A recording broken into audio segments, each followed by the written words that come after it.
নমস্কার, আপনারা দেখছেন বঙ্গবার্তা, সবার কাছে সবার কথা। বঞ্চিত যোগ্য এসএসসি ছাত্রছাত্রীদের পাশে রয়েছে সরকার, বললেন শিক্ষামন্ত্রী ব্রাত্য বসু। আজ বিকাশ ভবনে সাংবাদিকদের প্রশ্নের উত্তরে তিনি বলেন, আদালতের রায় মেনে নিতে বাধ্য সরকার। আমরা যোগ্য অযোগ্যদের ভেদাভেদে যাবার অধিকারী নই। আইনি প্রক্রিয়ায় যা হবে সরকার তা করবে।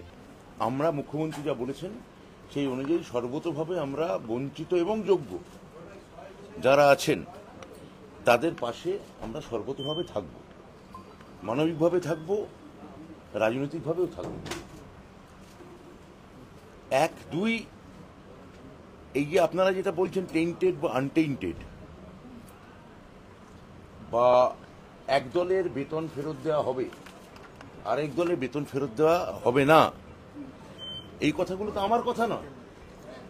এগুলো মহামান্য প্রধান বিচারপতির জাজমেন্টে প্রতিটি পাতায় আছে, মানে বেশ কয়েকটা পাতায় আছে, 28 নম্বর অনুচ্ছেদে খুব স্পষ্ট করে আছে। তাহলে যে রায় বলছে যে টেইন্টেড এবং আনটেইন্টেড, সেটা তো এসএসসির দেওয়া তথ্য পরিসংখ্যান তার ভিত্তিতেই বলা হচ্ছে। তাহলে আপনারা যেটা বলছেন যে যোগ্য বা অযোগ্য এসএসসি ভাগ করতে পারেনি, তা নয়।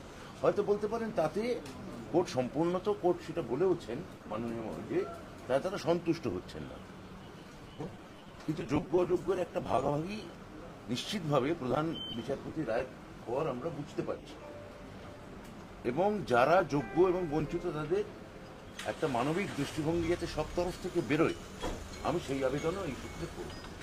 Bureau report, Bangabarta.